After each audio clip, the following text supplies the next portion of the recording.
Good evening, guys. Hope you're doing well. Welcome to all the new subscribers. I've had a few this week. Much appreciated. And also, just to make you all aware, the channel is now partnered. So we are officially a YouTuber, I guess. So for those that are new to the channel, and for those that are old, you will notice there is a join button now on the main page. And this is only if you want to support the channel. I have no plans at the moment to do anything where over and above what everybody else sees at the moment. So, yeah. If you want to help the channel along, you're more than welcome. If not, no trouble at all. So then, I have no specific plan because I've actually only been in half an hour. I've just had dinner, so I've kind of just sat down for the evening, to be honest with you. So I thought I'd open the park and have a little look around. Try and get some inspiration for doing this. So what we'll do, we need to veg it out anyway. So let's get all the foliage done.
Where's the cacti?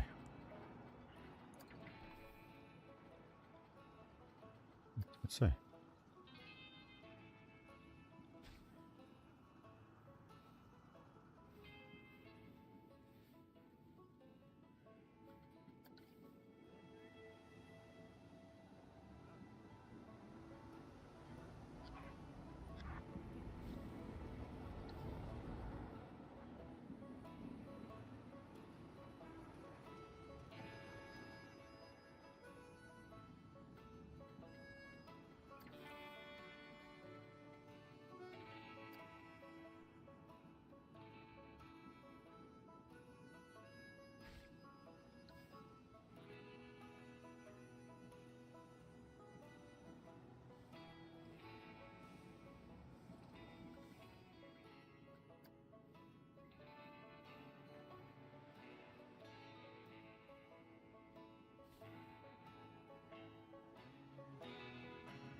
What's everyone been up to today? Been up to much?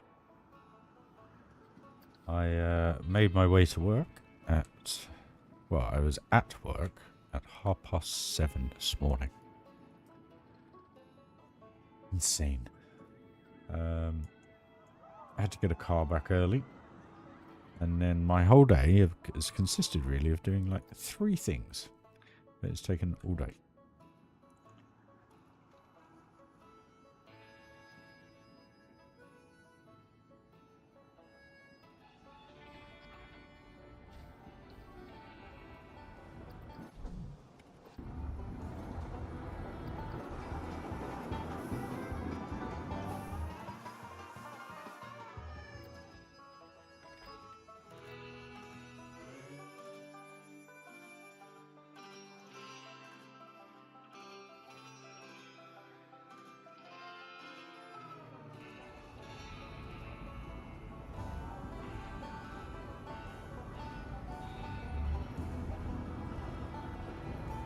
It works.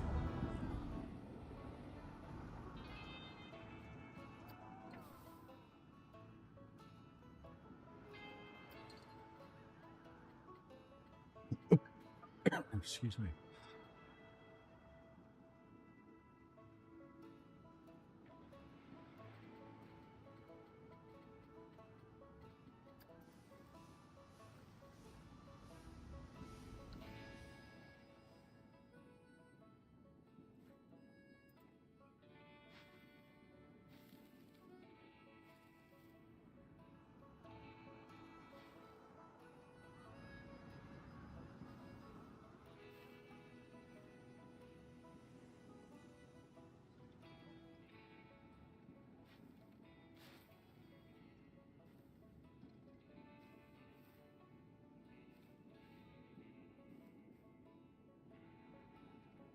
Cheers, Venom. Hey, Nexus. How you doing, dude? You good? Hope you're all having a good day. It's always clean and tidy, mate. Just how we like it, eh? Excuse me. A terrible chest as well at the minute. It's frustrating. Where'd that speaker go? Yep.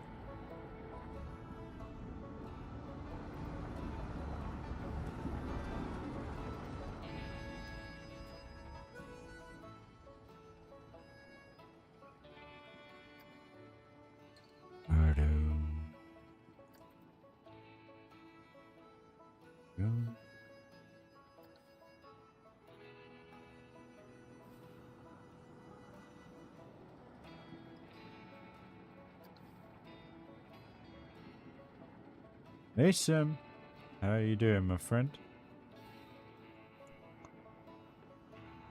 So we got the Swiss, we got the Danish, we got the Americans, and we got the English. We're all good boys. Thanks for joining the stream. It's appreciated. I just thought we'd do some foliage work because that is needed to finish this area off. Hopefully that will then inspire me to do this tunnel, which I'm dreading doing. So, anyway. Enough said on that one.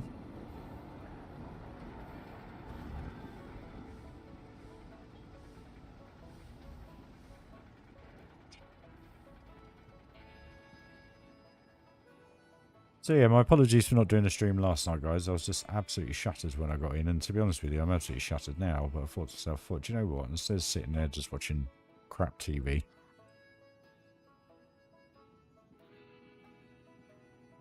why not do some building instead?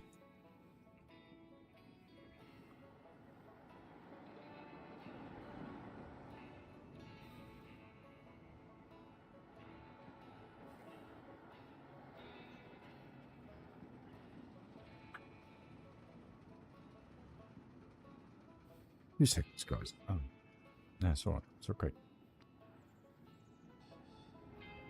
I could hear banging in the kitchen. I thought it was a dog. It's not. It's the other half.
Hey Jeff, how you doing, buddy? You good?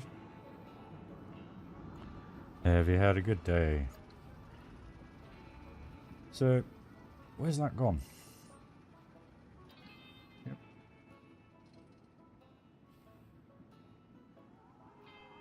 I actually got into old Dan's stream last night. He posted on my Discord, and I thought, oh, I'll have a quick look at that, and I ended up advising him for about an hour and a half. All good fun. But the really cool thing was the little bits I just said, you know, try. He tried. And it just transformed the look of the area. It looked really good. And all it was just really simple technique, guys. Is when you do the roof, instead of having all this on the end here,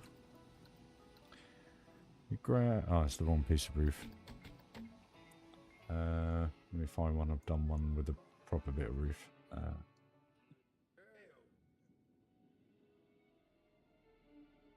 I haven't got a building with here it is.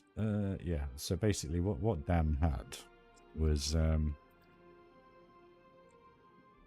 already blocked it out. So but basically he was doing this with the woodwork and then cutting the roof off there. And I said to him, I said, to save on some piece count, why not try deleting these and then using the actual roof to be that aperture. So ignore my building. But if you just do that, the upright beams sink into this beam. Plus, that's only one piece. It's not like 4 or 5 pieces. Hey, Joe. How are you, man?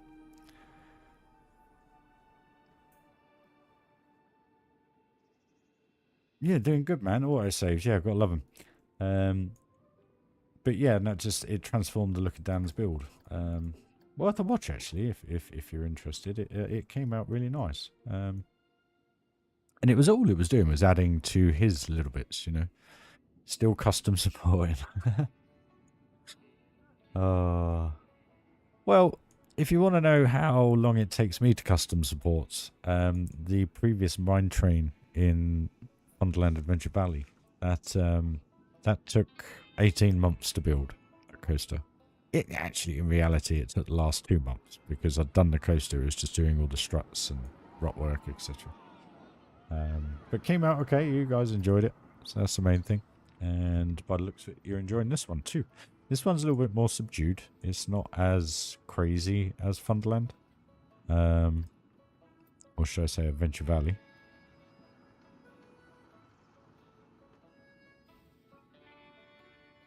But it's more in keeping with what the real thing's about, you know?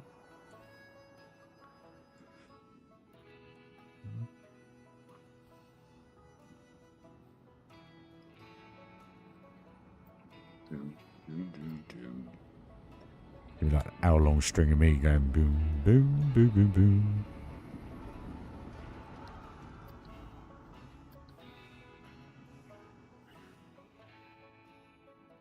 This reminds me of Country Bear Jamboree.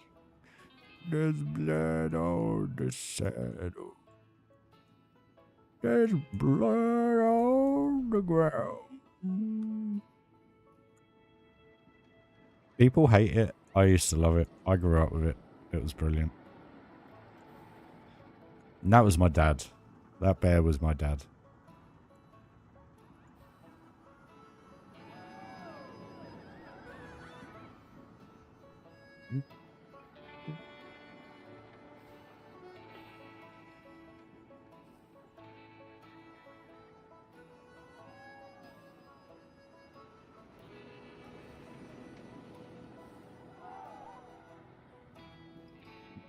You got what?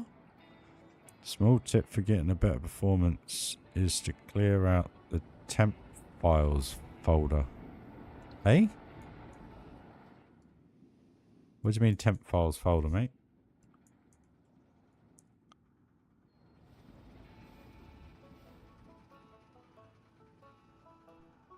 Can't be having that now, can we? Yep.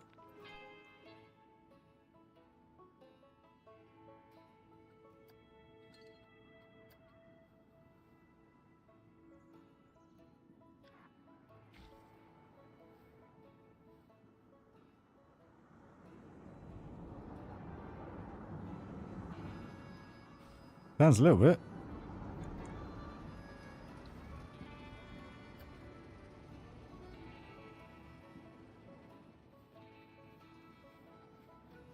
I think I don't mean to sound big-headed. I don't mean to keep saying that. But all I mean is with the computer I have, if I cannot make the game better than it already is, then we are at the maximum limit. And that's not to be, I haven't spent tens of thousands of pounds, but all I mean is 4080. Would a 4090 make any difference? No, because the performance at the moment right now is CPU 27%. No, sorry, CPU 69% and GPU 38%. So, to be honest with you, the game runs how the game runs. There's no getting around it. It is what it is. It's crap. And I just hope, and I hope, and I hope that if and when Planco 2 comes... Do you know what, actually? I would just love this game to work properly. You don't need to improve it. Yeah, it would be nice to have new coasters, bits and bobs and stuff like that. But what I mean is just imagine if you could actually build a 500,000 piece park, have 20,000 guests in there, and it actually work. That's all I want from the next game. And along with updates of coasters and bits and bobs. Because if they actually did that, imagine what we could build and what we could do and collab it. That'd be perfect. Everything is finely tuned, Sam. The only thing that would make this better is if I had a 144 hertz screen. That would be the only thing. Yeah, Planco Remastered, Joe. You got it, bud. You got it, geez. Yeah, Planco Remastered. Imagine it. The engine is crap. It's as cut and dry as that, unfortunately. I was watching Dan's stream yesterday, and basically he only has about that much in the park at the minute. But the performance was just beautiful, and it was so crisp to look at. Everything. I mean, I'm even looking at this now, and I love it. But it is what it is. Unfortunately, the game's just it is what it is. I didn't mean to sound big-headed there either, guys. I've still got to pay for all this. So please don't think I'm a rich man, because I'm not. But I did it because I wanted to get my YouTube channel going. And with City Skylines 2 coming, which I think you guys are okay with, you need to let me know. Ha! Now that's the funny thing, Joe. The other day I loaded up Planet Zoo because everyone was like, why don't you give Planet Zoo a go? It's something different. So I loaded it up, and I don't know if it's the way I've set the graphics card up for this or not. I'm not too sure. But it was terrible. It played absolutely terrible. I had it on ultra settings and everything, but according to a couple of followers, it's still a very glitchy game. And that's what concerns me about Planet Coaster 2. That's what concerns me, if it comes. I mean, graphically, don't get me wrong, Planet Zoo is amazing. It looks stunning. The weather effects and everything like that, I think that is absolutely spot on. When you go to snow, or even rain, just how everything looks. But I don't know. We've got to wait and see, haven't we? No one knows. So I'm just going to shut up. And if it happens, it happens. If it doesn't, it doesn't. I think they need to make it happen. I think it has to happen. How's that looking now? Is that the right vibe, guys? It's hard to tell because obviously this bit isn't done. But that, I mean, if we look at it like that.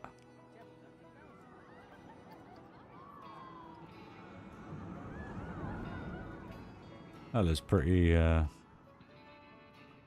There you go. That blends perfectly. That's cool. Right. So, that's actually quite a skinny tree. So let's go for this. Excuse me, guys. Sorry.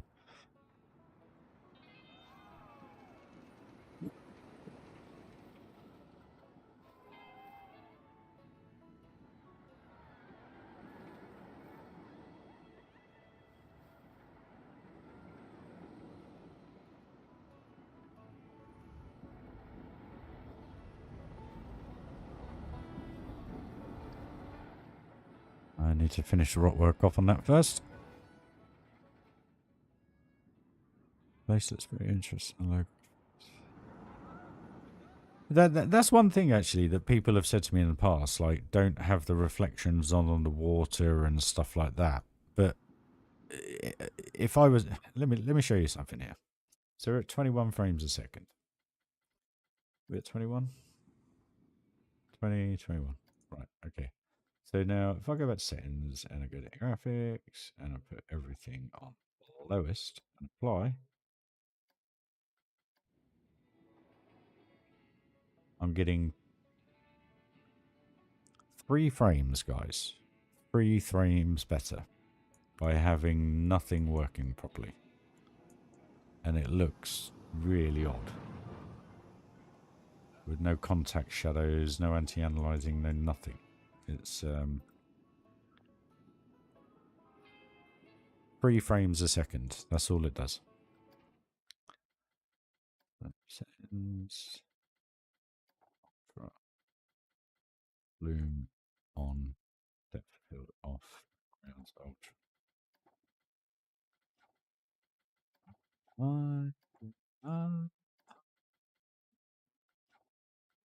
16. Oh. And we're back to where we were.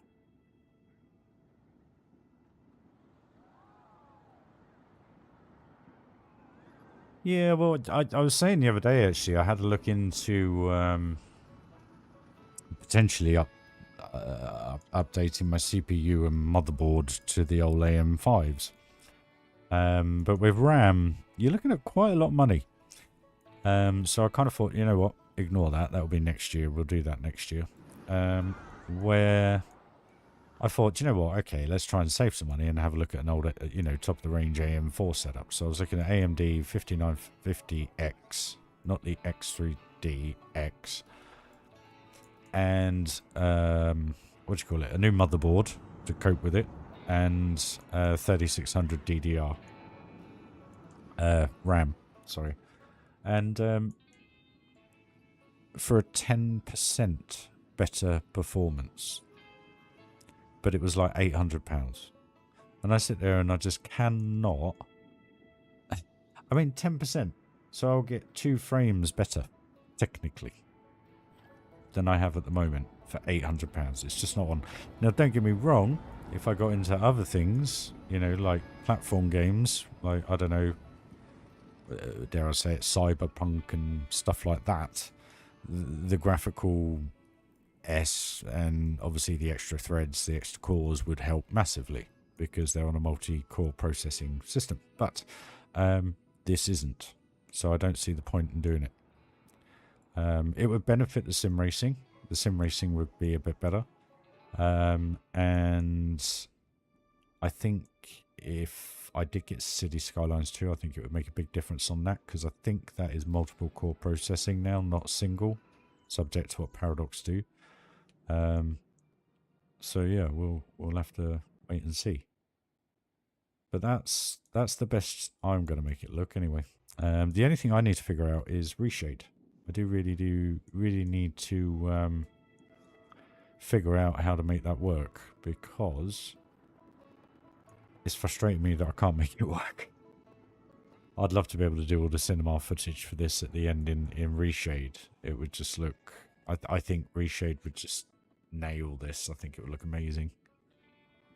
I mean, you imagine that just with the extra depth, a bit more fog, a bit more, you know, it's a bit more everything. It would just look awesome. Yeah, I like the first one, but it was just so laggy, and you had to have so many mods to be able to do things, where, from what I understand, the new one, they took note of all the mods and have what do you call it, incorporated it into the game. So where you can put multiple nodes in to do the roads and all the bits and bobs, you can actually properly do it without having to have any mods, which is pretty cool. So yeah. Is that not right with the graphics? Why did I change it? Ugh. What's not right? Global illumination on, lens flare on, bloom on. You can't get any higher than that. Ah, there we are. That'll be right. There we are. That's better. See, and it actually runs smoother, pretty much with everything on. That's the amazing thing. When you go round with it as it was, even though it was looking like I got better frame rate, it was actually really draggy. Like, how could I put it? The thing I love about NVIDIA cards is the more you push them, the more they work and the more they give you. I know it sounds stupid, but what I mean is right now, that to me looks stunning, and I'm still getting 23 frames a second. So, yeah, I have bloom on, yep. The reason you have the bloom is because it emphasizes just the lighting and everything.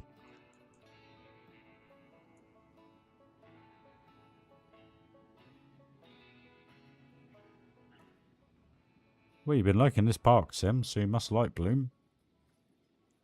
Just gives it that extra detail, that extra nice little touch, you know. But yeah.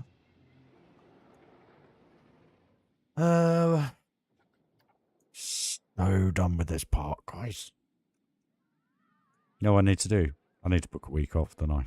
And I just need to hit the ground running and get it done. Because literally all we have to do is fine-tune 70% of this and finish from cave work. And then that's that done in this top section. And just the foliage and trees. This is all done. This is all done. This needs finishing. This is all done. This is all done. This is all done, bar Space Mountain. This is all done, and all this is done, apart from a couple of caves on here and a load of foliage work. We're genuinely not far away. I think if I did take a few days off, I'd probably get it done in about 2 days, if I just literally nailed it from morning till evening, like I used to with Wonderland Adventure Valley. Welcome to the stream, guys. We've got 13 followers, 13 watchers. Much appreciated. I like how the parts come into life. And one thing I've noticed, guys, I'm not sure why. I do always ask are the levels correct. So can you just let me know that the levels are okay? Because I seem to be getting some negative comments. And there was a gentleman earlier put about 2 paragraphs of writing about how that he loves how the parts coming together, but what totally spoils it for him is the sound levels of everything. So I'm just confused to what I'm not getting right in the sound department. I think you can hear everything. I try not to have the in-game too loud so that I'm not. Maybe it does need to be a bit louder. I don't know. You have to let me know, guys. But yeah, future's going to be good.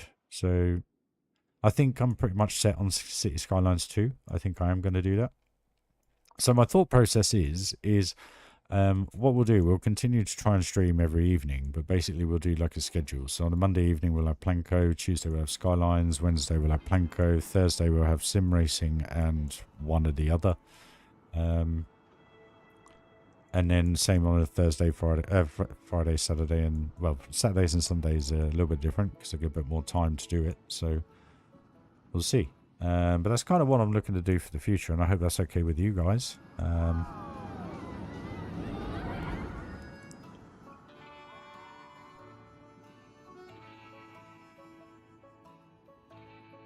But yeah, as long as the microphone's all right and you guys are hearing me, that's the main thing, obviously. But I just find it strange because the thing is, they write these comments, I see them, and then the next time I go in to do a reply, they've deleted them. So are they just fishing for a reaction? I guess I don't know. It's just frustrating. But I was always good at the traffic, actually. I was really, really good at laying it out. that's the reason why I have such good spread on this when we fill it up with people. It's just having that mind to be able to work out where to put things and everything. So it's the same in Skylines. We use different transportation for different services. Ear of Chucky. Wow, that's scary. Huh. Oh, cheers, mate. Well, the only thing I can say, Chucky, is take inspiration. That's kind of all I can say, really. You know, I hate advising people. It was quite fun with Dan last night because I know Dan and me and Dan get on quite well. But one thing I always say to people is, you know, one single piece in this game, no matter what that one piece is, whether it's a tree, whether it's a bit of wood or whatever, you can use thousands of times.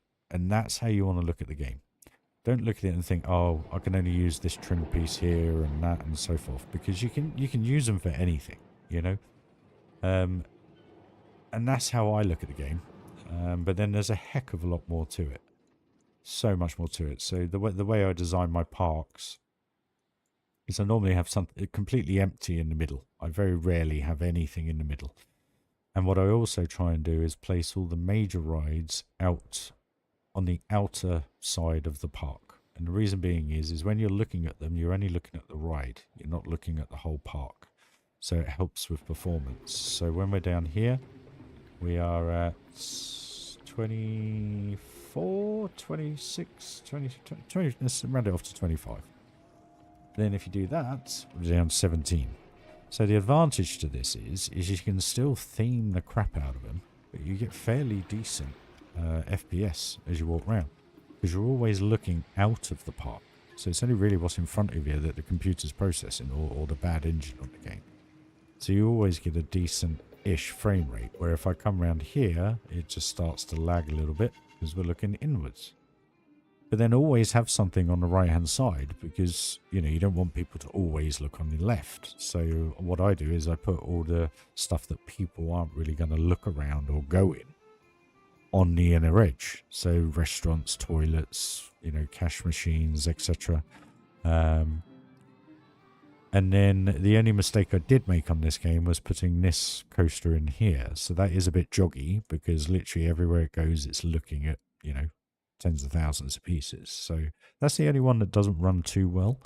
But then the other little trick in the book is, if you have a look at this coaster in particular, this is probably the best example of it. But you'll see that most of the track is going left, right, left, right, left, right.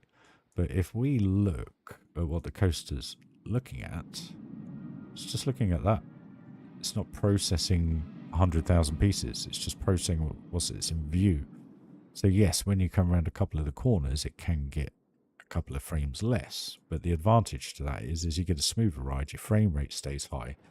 And when you're at ground level, you know, I got a 4080. But you're getting a half decent frame rate. So even though we're at 122,000 pieces now, I think, the only lag you get is when you look into the middle of the park. So yeah, it's going well. I'm scaring myself to death with the amount of pieces I've actually used. I was watching a video back the other day, and I hadn't done, I don't know, 70% of the park, I guess. I'd only done, what I'd done, this, that, the pirate entrance, and this. And I was coming around here just doing one of those videos, and I was saying how conscious I was of piece count. And I was only at 46,000 pieces just with those 3 areas in. So it's amazing how we've managed to get all this with the piece count that we do have. But then, like I say, no behind the scenes work. That's all. Hey, B mate. I know it's not the one, but the space drop ride you did, Stars, Planets, Bro. Yeah, I love that ride. I love that park. I love that park. But there's something similar. We do have something similar in this park. We got Space Mountain, which is a little bit different. So just to show you all, it's a work in progress at the moment. It's not finished, but you come in, so and come down, and you got a space open window to the space, which basically is Mars. So I lit it up red. And then what I've tried to do here to get everything in the dark is do it all underground. So you've got the coaster going around there, so you get to see it kind of come in and out of the blue, which works quite well. But the real cool thing is this queue line, you very hardly see it when you're on the coaster. Because I've done the best I could with the lighting. So I just lit the floor up, basically. A bit like it is in real life, to be honest. And then you just come down into the station. Which I adore this station so much. I love it. I absolutely love it.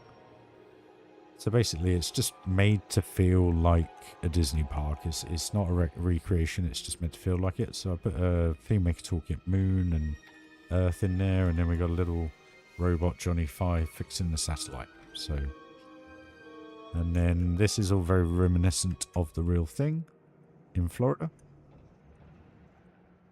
And then you end up in, where is it? In here. So yeah, it's a work in progress, the coaster. So I've still got to finish that. But yeah, no, everything in the park is similar, but at the same time, it's my version. I used to go regularly to Florida, but I haven't been since 2015. And it was just, when I started building this park, all I built was this entrance and this diamond area. And I just built this walkway and a road coming down here. And I remember the first ever post I did was, I think it was from a picture from about here. None of this was here, and there was just a big top hat from one of my coasters sitting there. And I thought to myself, what shall I build? And lo and behold, I think it was on Instagram or Twitter or something, and I noticed everybody was kind of doing Disney castles. So I thought to myself, well, you know what? Let's do a main street and we'll do a castle. And then that led on to Tomorrowland or Futureland in here, which then led on to Adventureland and then Pirates, and then we worked into the fantasy around the back of the castle to kind of bring the areas together, and then it's just expanded from there really. We have a complete dark ride of the Haunted Mansion, which is just my version. It's a Planko version, so it's good. People enjoy it. And then we also have a full pirate dark ride as well, which is half underground, half not. These are not going to get covered up. And I've said it before, and the only reason being is I don't want to use 5,000 to 10,000 pieces just covering up stuff. So when you're in the park, you don't see them at all from anywhere. So there's nowhere in the park that you actually see all that detail from anyways. So the only downside is if anyone does any cinematics, they'll just have to do them a bit lower, I think, from about here probably.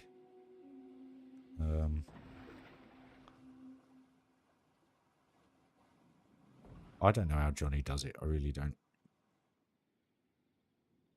But anyway, yeah, so you have... You don't really see them anyway, to be honest with you. I think if I create a big enough berm with the trees, they'll be fine. So yeah, but that's the park, guys. So we're not far away. We're really not. If I wasn't working, we'd have had it done about 2 months ago. But you have to have a life, don't you, unfortunately, to be able to do these things. So yeah, there we go. But yeah, if you're new to the channel, guys, smash the sub and make sure the notification icon's selected. Only reason being is when I'm live, you'll get a note to say I'm building. Cheers, dude. It is. It's welcome to the channel as well, mate. First time chat. Appreciated. Same with you, Chucky. But no, if you guys have got any questions or you want to know how to do anything or you want to have a ride of anything, just say, guys. I'm just up for chilling tonight, to be honest with you. I always like to get a little bit of the building done. At least then it's something done, which then potentially leads on to something else, as you all know. So, yeah.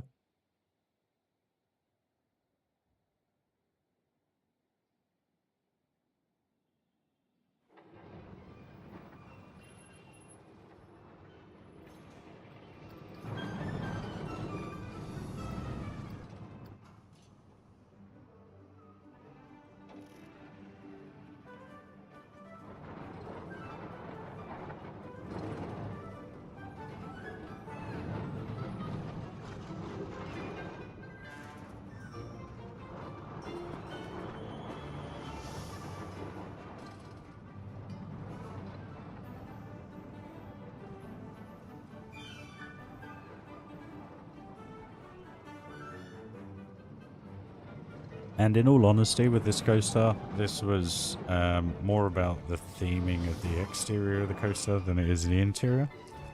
But then one thing I always try and have in all my parks is just something a little bit crazy, which this is. So, but detailed at the same time.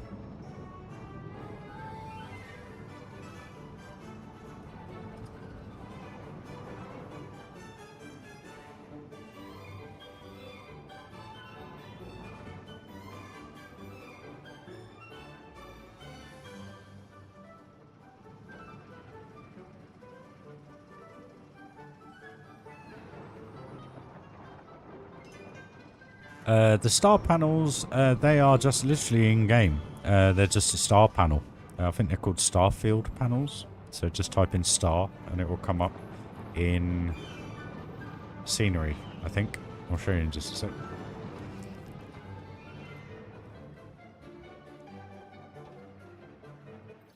So yeah, that's actually better at night time, but I think if we just go scenery and we type in star, there's your Starfield panels, guys. Literally, they're in-game piece, not theme maker. I have used a little bit of theme maker toolkit in here, probably not just a little bit, quite a lot actually. But it's all been for a reason. There hasn't been like I haven't just gone and got loads of Disney characters and chucked them in. You know what I mean? Most of it's plaster, most of it's beams. We got a few parrots. We got a swinging box, which is the theme maker toolkit as well. But it just fit the area so well. I was like, do you know what? I'm going to have that. And I just stuck it on that little, what do you want to call it, crane or whatever. And it just fits the area so well. And it's little bits like that I've used, really. Nothing major. We've used the partner statue, Mickey and Walt. It's not the best, but it does the job. Another bit of theme maker toolkit was this Haunted Mansion sign. This arch area here with these light bulbs in, this is actually a theme maker toolkit piece, but it's beautiful. I absolutely love this piece. And I've used that twice. MP dude! How you doing, dude? You good? So I've used it here as well for the teacups. So, but just change colours up basically, and it looks totally different, but it works so well. A couple of dragons, these ones, and majority of this frontage area here is all theme maker toolkit. These are all ruin pieces on PC. I wanted the front to have a non-castle-like look, if you know what I mean, because the in-game piece is just it's not that detailed. Where with these, it just brings it all through.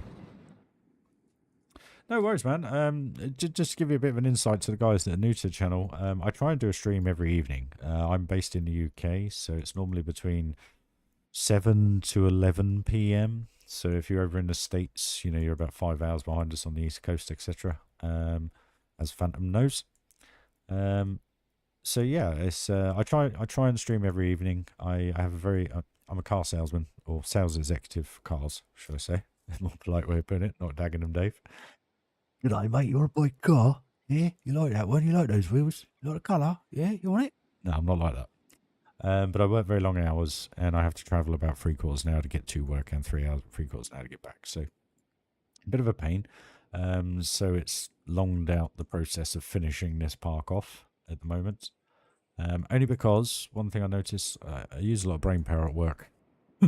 So when you get home, you're kind of like, ugh. But anyway, this looks a lot better at night time now.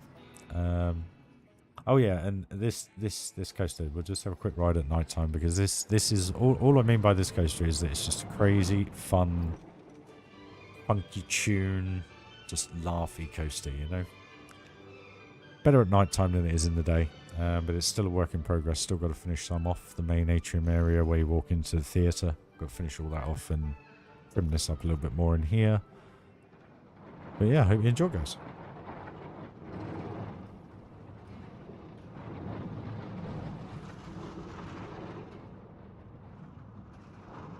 Don't know where the theme tune has gone. I swear the game's bugging out. Let's try again. That's better.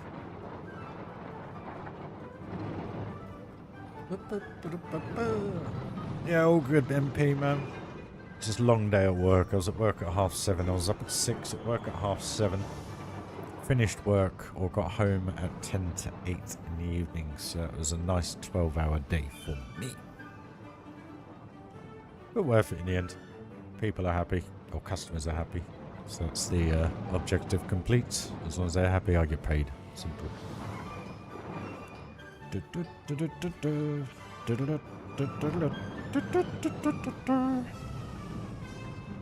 Wah, wah, wah, wah, wah.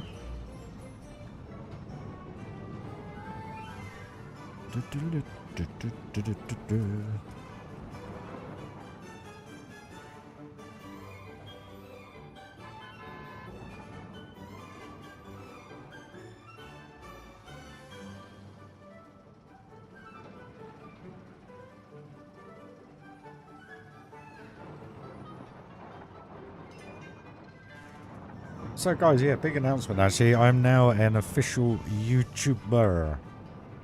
Just to let you know, all your support, all your time, all your likes has contributed to the channel to becoming a fully fledged partner. So I genuinely appreciate it, guys. I really, really do. And cheers for the sub, B, mate. Much appreciated, buddy.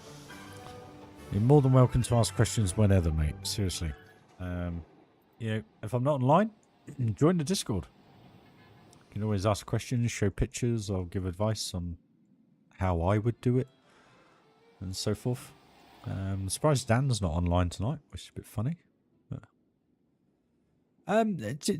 can I be completely honest with you, MP? I never set out to get money from this. Genuinely, I never did. And I'm not saying I'm going to be earning thousands, because that's all down to who watches and enjoys and likes and donates or whatever they want to do. You know, I'm not going to continue asking for it. Because at the end of the day, it's only if you feel like you'd want to support the channel. That's all I'm doing. I'm not going to be one of these guys that says, constantly support me, you know, do this, you'll get extra perks, etc. I don't have the time at the moment to be able to put my brain into gear to try and think of what I want to do for perks and stuff. So I've done like the super chat message bits and bobs and so forth. So only because you have to. But the shop I've got to look into. I've got to start looking into that, because I know some of you would like some branding, which would be insane. So I've got to think about all that. Now my thoughts were, which I thought would be pretty cool, is like you could have the front of a t-shirt with like that on, and then you could kind of go around the back and have a view from like here, but with the same image. So it literally looks like you're looking at it and all around it, you know? I thought that'd be pretty cool. I thought it'd be cool to do that with a snow globe, maybe. But I've got to find somebody that will be able to do that for me, for you. So...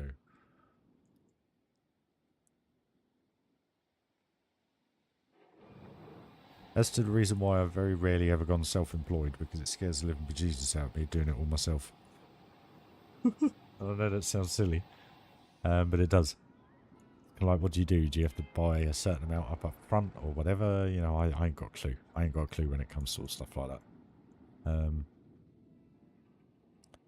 So good. I mean, look at that. With the ambient occlusion, a little bit of fog, a little bit of sun rays coming through on the screen. It just, yeah.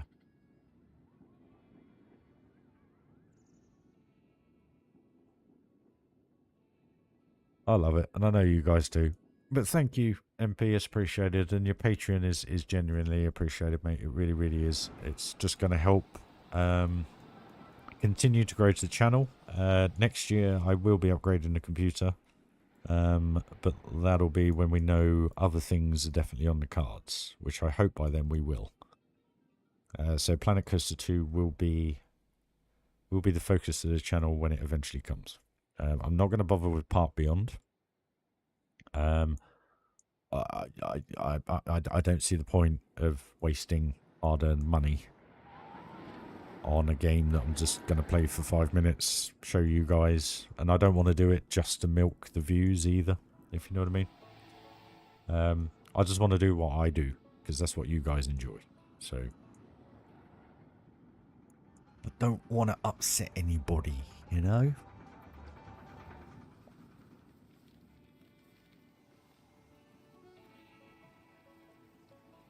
I think that works really well. Just there. Because it's hidden behind that rock. Just pokes out a little bit.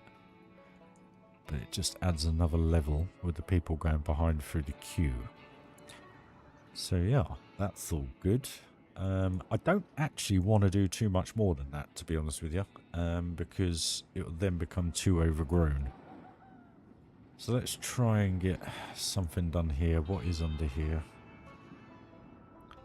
A bloomin' lift hill. Dang it! Right. Desert. Right, let's try this one.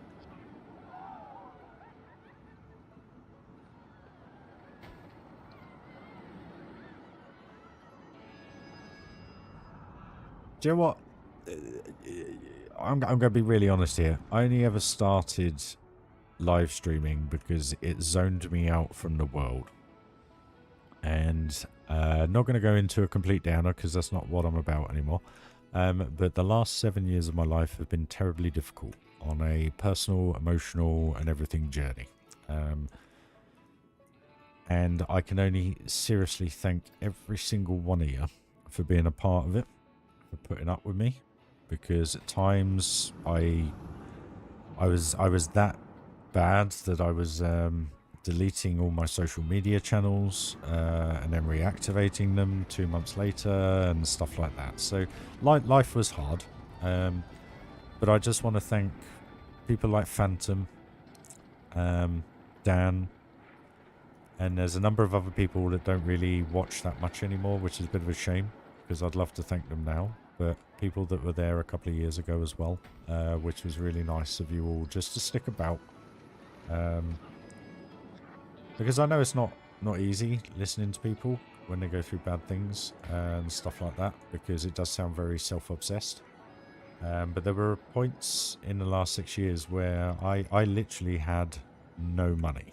And the only thing that kept me going was this. And it's just so nice that something that was such a dark thing to start for me personally has turned into something that's just truly amazing. And I can't thank every one of you enough. I really can't. And I genuinely mean that, guys.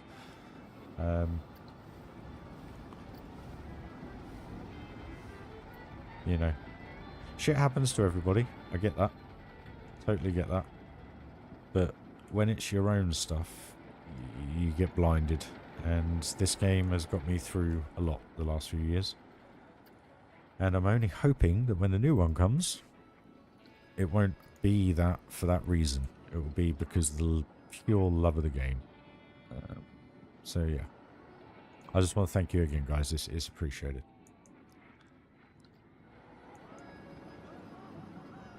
And for the guys that did put up with my crap, thank you.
And all you new guys, MP, Scarlet, Sam, Nexus, Jeff, everybody, you know, everybody that's not here as well.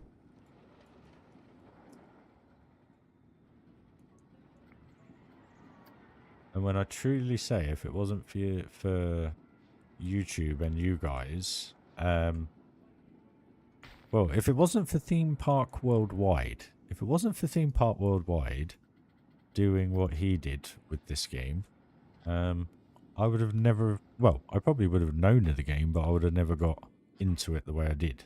I was probably into watching him go around the world and doing everything when I literally had no money. I was just sitting there watching YouTube because I had no Sky, I had no nothing. So it was very much just whatever I could get on the internet. And I got into following him. And one day it popped up saying, let's build Planet Coaster. And I'm like, oh, what's that? I started watching it. And it was the first park he ever built. I think it was called Volcano Springs.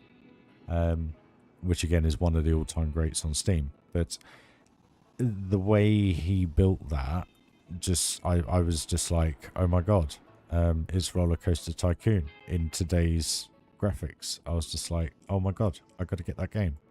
And it just clicked. And I saved up for about 6 months when I was off work. No work. So I was literally saving as much as I could every month. Pennies, you name it. And I managed to get a used PC for £400, which is what I built Project Pier, the Snow Globe, and Pyrolandia on.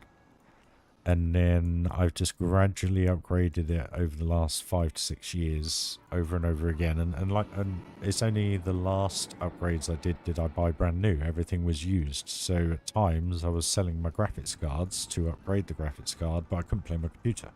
So there was like breaks in between and everything, and that was kind of why I guess my YouTube never really took off in the beginning, because it was never really it was never consistent, should we say. You always had that kind of like lull of a month or two where I wasn't uploading things, so you know, and then here we are 5 years later with, I think, as CPU Benchmark put it, as a nuclear power bomb. I think that's what they called it. With my latest benchmark. So it's nice to be able to say that now. Because, trust me, 7 years ago, I'd have never thought of doing anything like this. And to be fair, I'm going to be honest with you, probably 20 years of being a car salesman, you become quite... how can I put it? I'm just trying to think how to phrase it. You know, most people look at car salesmen as Billy bullshitters. You know, we just lie to get a car sold and everything like that. Whereas in my case, it's completely the opposite. I'll tell you everything you need to know to make an informed decision to buy that car. Because ultimately, you know, people say people still buy from people, but it is more about price. But at the same time, if you walk into a car dealership, you know, you know what it's like in America, Phantom. It's a very I think antagonizing is the word, or nervous place to walk into. You know, you don't know what to expect. You don't know who you're going to talk to. You don't know what they're like, and you know, people do have that preconception of salesmen of being people that just rape you for all your money when you buy a car. When in reality, it couldn't be more opposite with me. And, you know, I guess doing that for so long just gave me the ability to be able to just open my mouth on here and just chat all day long. And meet some great people along the way. So, I love it. And I appreciate you guys. I really, really do. And if, you know, I think what I'm thinking of doing for the future, is like prize giveaways and stuff like that. If people do genuinely start supporting the channel, you know, with subscriptions on YouTube and Patreon, whatever you want to do, if you want to, you know, I don't want to take it all. I don't want to be, you know, yes, it's a business. Yes, you're supposed to take all the money. But what I mean by it is I want to give something back to you guys, you know. One thing, the one objective, the only objective I ever set myself with this game on a very, very personal level was, if I can get one less 5 to 10 year old to play COD, stop them from playing it and then play this instead, so that they become a more creatively thought out person when they grow up, my objective was complete. Now, I've had hundreds of messages in the last 12 months from tons of kids saying, thank you so much for building Thunderland Adventure Valley, because it's given me the inspiration to buy the game and get into it. And, you know, I'm more proud of that than actually getting YouTube partner. I'm more proud of that, because at the end of the day, I know, and a lot of people know, I'm not saying these games make kids the way they are nowadays, but if kids use their mind in a different way, or a more constructive way, you know, they'd have a different thought process towards life. I grew up wanting to be an architect, graphic designer. Didn't get the opportunity because I flunked school, basically. I did it. I just didn't get the results I needed to be able to carry out that lifestyle, or want. Where literally, when I found this, it gave me all those things I used to do back. Because once you get to know the game and how the game works and how you can use it and what you can do with it, it's very much like picking up a pencil and a pad and just draw in a cityscape. You know, that's how I look at the game. And when you all ask me, how do I come up with these things and what do I do? It's because my whole life I've been looking at things in a way, and I have a photographic memory. So I can remember how things look and feel and everything. And I know a lot of people can do that, but it just, you know, you think about it. No matter which Disney you go to, what am I doing? No matter what Disney you go to, this feels like Big Thunder. It just feels like it. You got the lake, you got everything. It's same with Haunted Mansion just in the background there, you know. It's there in real life. It's not a recreation, but it just makes it feel like you're there. And that's because of the experiences I've had over the years. About £1 for every time everyone asks me how do you come up with these ideas. It's just stuff that, you know. The thing is, when I first started playing the game, the first couple of years of the game, you know, I didn't really advertise anything. I did the odd video, didn't do massively, and then it was really only in the latter part of the second year that I started getting involved with Channel 5 gaming, because my building style got better, my builds looked better, they felt better. And then here we are 6 years later. 5 years later, sorry. 5 years. Doing this. And like I say, I've been a number of times. I love it there. And this to me just feels as though I'm there right now, walking through here. And I love putting it in person mode and just let them walk around. It just feels awesome. Where are these guys going? Red Dragon. Yeah, it's this view I adore. I do this every time I finish the stream. I go for a little walk around the park just to have a look, and pretty much 99% of the time I end up doing this view. I just love how the Haunted Mansion comes into it a little bit. You got the steamboat, you got the steamboat station, and then you're coming into a completely different area, but you've still got Western to your right. You're still in the Western area, you know, because technically you are. Going by the lines of where the island is to here. And then the castle comes in between that and breaks it up. And then you're into your fantasy area.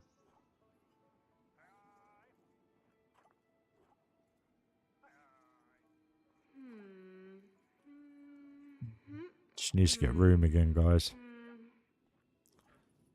What's up here? Need a loo? Need to stay in the hotel? We will go for some food. What do you want to do? She's not talking now.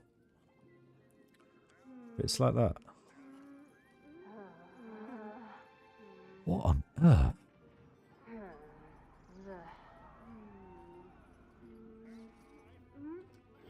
Noises are just so wrong. So yeah, it's, you know, and this cityscape was one of the last areas to go in because I'd left that open for about I don't know, 11, no, about 8, 9 months. I just had that as a green area with a path going through, and yeah, I try my hardest to not be one of those people, and what I mean by that is that's what makes me a bad salesman, because I don't do that in a lot of people's eyes. But then what I do to overcome that is I've never ever, hand over heart, literally crossing my fingers right now, I have never ever had a customer complaint in 25 years of being involved in car sales. And if anybody of you have been in car sales, you'll know what I mean by that. That is quite an achievement in itself. But that's because I sit there and I'm genuine with people. If someone asks me a question, I'll give them the answer. And if I don't know the answer, I'll go and find the answer. And I'll go above and beyond to make sure I get that answer for them. And when you're spending, you know, the way I look at it, it doesn't matter if you're spending £5,000 on a car or whether you're spending £500,000 on a car. Why should those people be treated any differently? Because ultimately, it's all done on percentages. It's only because that person earns that amount of money, he can spend £500,000 on a car. So the way I look at it is that doesn't mean anything to me. It just means you're in a different lifestyle, but you've still achieved that money. Where the person with 5,000, it's the same thing. It's exactly the same thing. That 5,000 to them means 500,000. You know, so why treat anyone any differently to anybody else? And that is the first thing that people hate about salesmen. They you know, they walk into a showroom and they think, you know, one, they're going to be scraped for all their money, but secondly, that they're going to be speaking to a guy that's literally just going to have no interest in them whatsoever. Where if you actually meet somebody like myself that actually takes a genuine interest in why you're changing your car, what you want to do with the car, what's the future for the car, how long you're looking to keep the car, you know, you go into everything. And customers appreciate that, you know. There was a guy today that picked up his car, and it was a £6,000 car, a little Citroen C3. And bless him, he'd only been driving 2 years, and he... oh, why is that step down? Why is that step down? He had never been to a car dealership before to buy a car. Never even stepped foot in one with his mum and dad or anybody or anything in his life. And when he came in, he was pretty much a nervous wreck, bless him. And I could barely hear him because he was talking so quiet and everything like that. But after 15 minutes of just getting to chat to him, what do you do for work? You got kids? Do you do this? What do you do at the weekends? You know, what are you going to use the car for? Where are you going to be travelling in the car? What kind of boot do you need? Do you need Isofix for the kids? How old are your kids? You know? And then he started to just actually become a really nice guy to talk to. And then we got into the pricing, and it was kind of like, yeah, that's my budget. And I did it for a lot less than his budget. And he was so happy that he had been able to do something that he was so scared of doing very, very easily. And that's what I try and do for people, is to just give them an experience that isn't the best ever, not ever going to blow their mind, but they're never going to think, well, that was crap, or that weren't right, or Ryan lied about that, or he didn't tell us that, or he didn't get that. Just do what you say. It's as simple as that. Do what you say, know what you know your product, and then you're in. It's as simple as that. And I chat too much, as you can tell. I'm not building because I'm chatting. So you can imagine what I'm like at work. So that's what I mean when I get in the evenings, guys. I'm just like, bleh, just spent. It's just like, rah. I mean, we're 20 to 10 here in the UK. I've been up since 6. I've been at work for 12 hours. So what's that? That's 16 hours. I've been at work for 12. And then I'm going to sleep for 7. Nice. Back up for another 12. That's the salesman's life, guys. But you know what? I sit there, and there's some days I absolutely hate it. And we do have a couple of guys that are those arrogant, greedy types. And the nice thing today is that they got knocked down a peg or two. That's all I'm going to say. And it felt good. It felt good. So hopefully things will change a little bit. Less of it. We don't need it. We need to work as one big team. That's what we need. And we need to be professional about it. And we need to give customers good service. And then everything will come right. Because when I actually went for the interview for this, it turned out it was like one of those multiple interviews. Tell you what I'm going to do, guys. I'm going to put it in first person mode just so that I'm not boring you, just so that we can have a good walk around as well and just see if there's anything out of place, that things aren't sitting right or anything like that. Because it all adds to the finished look of the park. But my interview for this job was quite interesting. I applied for it, and then I got an answer saying we'd like you to attend the interview. Blah blah blah blah blah at this place. Blah blah blah. Sorry, I've had a pop up from Steam. What was I going to say? And I was like, right, okay. And it says, if you get past your interview at 9:15, be prepared to stay for the day. So I've got all dressed up, got my suit, got my best tie out, put my waistcoat on, you know, shine my shoes up. I looked, you know, if you'd have seen me, you'd have thought I was like a London banker. And I do say B for banker. All right. So I was feeling good. I was looking good. I hadn't looked that good in a long time. So I looked in the mirror, I got my hair cut, I caught the sun a bit. So everything was just kind of like feeling good, feeling on top of the world. And I'm not sure if I told you all before, but it was... so I turned up at this hotel, basically, that they've rented a function room from. And, what was it? Walked into this room, and there's like 20 people here. And I'm looking around thinking, what on earth is this all about? I'm thinking, you know, they've asked me here for an interview. So anyway. Start talking to a few people. Introduce myself. Do what you do. Be a salesman. Here I am contradicting what I said 5 minutes ago. But what I mean by that, key to a salesman is just to be open and be able to talk to people. If you can talk to people, you can sell anything. But anyway, so I was saying hello to these guys. I met a few guys, and I thought, actually, they seem all right. They seem quite nice. But what I was noticing was that not one single person had any car experience, any car sales experience, which I thought was a little bit interesting, because at this stage, I still don't know what the plan for the day is. All I know is that if I'm still there after 9:15, I'm going to be there all day. So I was a bit confused by the situation. So anyway, they all gave us a number. I think I was number 7. And we all sat down, 3 at a desk, and I started chatting to the boys either side of me, you know, saying hello, I'm Ryan, all this kind of stuff, like you do. And literally, we did a test, and the first test was build a tower as high as you can with only A3 sheets of paper and some sellotape. So I didn't look around the room. I was just standing there thinking, going quiet. So we were all put into groups, and there was this gentleman with us. He was like, right, do cones. So like, you know, like a roadside cone or like a ice cream cone. And I looked at him, and I tilted my head, and I said, it won't work. And he went, what do you mean it won't work? But really, like, defensive with me. I said to him, it won't work. And he's like, why? And I said, well, the whole point to having a cone structure is that you put a cone on top of another cone and another cone and another cone, and you stack them as short as you can possibly go. But we had to build a tower to the ceiling. I said, that won't work. And he's like, oh, we'll do a little square and put it on top. I said, so how are you going to balance it on top? And he went all dead quiet. No comeback. I said, that's not the way to go. I said, what we need to do, and I just literally winged this. This is literally how this went, guys.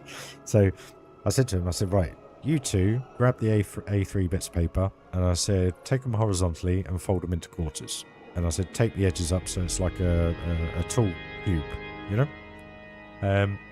And then I said to the other 2 guys, I said, get 4 bits of A4 paper and roll them up into tubes, but nice and tight. And I said to the other guy that was on his own, I said, you chop up sellotape. And then I built a square to go on top of the stand. So we did 2 heights. So we only got to about our waist, should we say. If you're about 6 foot, about your waist. So about 3.5 foot. And they all looked at me and they were like, yeah, but it's not hit the ceiling. I was like, okay. I said, well, let's turn around and have a look, see what everyone else had done. So basically what all the others had tried to do was roll up the paper and try and stick it together and hold it up in a straight line. And they were literally holding them. And I just looked at it and I thought, okay, we beat that one because they got it all the way to the ceiling, but they were holding it. And I looked again, and one was about 2 foot off the ground. They'd done a little pyramid with one trying to stand up in the middle on top. So it was like half the height of ours. So I'm thinking, they're holding that. That's going to drop. And then the third one was pretty much the same as the first one. So I was the only one that thought about it completely logically and thought, what can we get done in 5 minutes and how high can we get? Well, basically make it as solid as possible, because it was see how close you can get to the ceiling, not make sure you get to the ceiling, to see how far you can get. And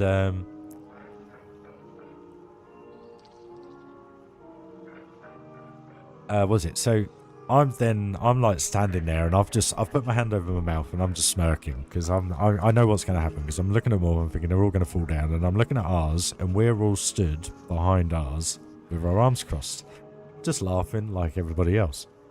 So anyway, tall one falls down, short one falls down, small one falls down, and then they come to us and they go, do you need to let go? We said we're not even holding it. So we'd done 2 heights of the width of an A3 bit of paper, so it was literally about waist height, and it was sat there solid.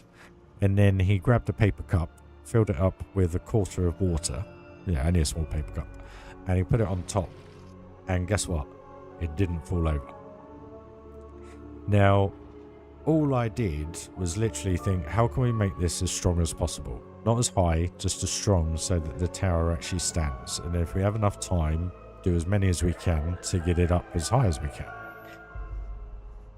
So then we all sit down. We won, obviously, which was nice. I don't mean to say obviously. I was just obviously after the statement. But so we all sat down, and then the next thing they said number blah, blah, blah, blah. They called about 7 people straight out the room. And 2 of the guys were the guys either side of me, where I was sat. They wasn't in my group. And then, what was it? Literally, we turned back round, and then the other trainer just carries on the conversation. And then I'm sat there, and I'm thinking, where are these guys? Have they gone out for another task or something? You know, have they been selected to go and have the interview? You know, I haven't got a blooming clue at this stage what the hell is going on.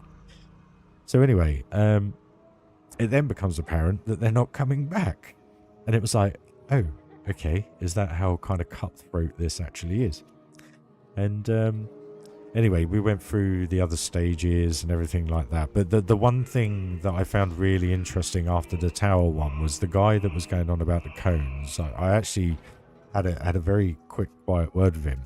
And I said to him, I said, look, I know it came across as though I wasn't really taking other people's opinions into account, or understanding your judgment. I said, but one thing I noticed with you was that all you would do was only see yours. You wouldn't see anybody else's. I said, not that anybody else was coming up with it. And he just looked at me and rolled his eyes. Now, I thought to myself, hold on a minute, you're one of those guys that's greedy. You're one of those guys that thinks he knows it all. You're one of those guys that is that type of person. Anyway, lo and behold, he actually went out in the first group. So my judgment, you know, body language training over the years, understanding how people react, talk, etc. I thought to myself, you know what? I haven't done anything like this for like ever. I've never done anything like this. But what it did give me was that little lift to be a bit more salesman-y. Because I thought to myself, you know what? I'm seeing what's going on here, and I'm actually noticing what they want and what they don't want. Anyway, cut a long story short, got all the way through the day, and I'd actually applied for a job in Milton Keynes, where I live. So I was like, that's perfect, you know, told us the wages. I was like, that's even better, blah, blah, blah, blah, blah. And then it got down to the final 5. So I'm sat in the room with the 3 other guys that I met originally right at the beginning of the day, thinking, I thought you were nice people and they'd made it. And then I get called on my own.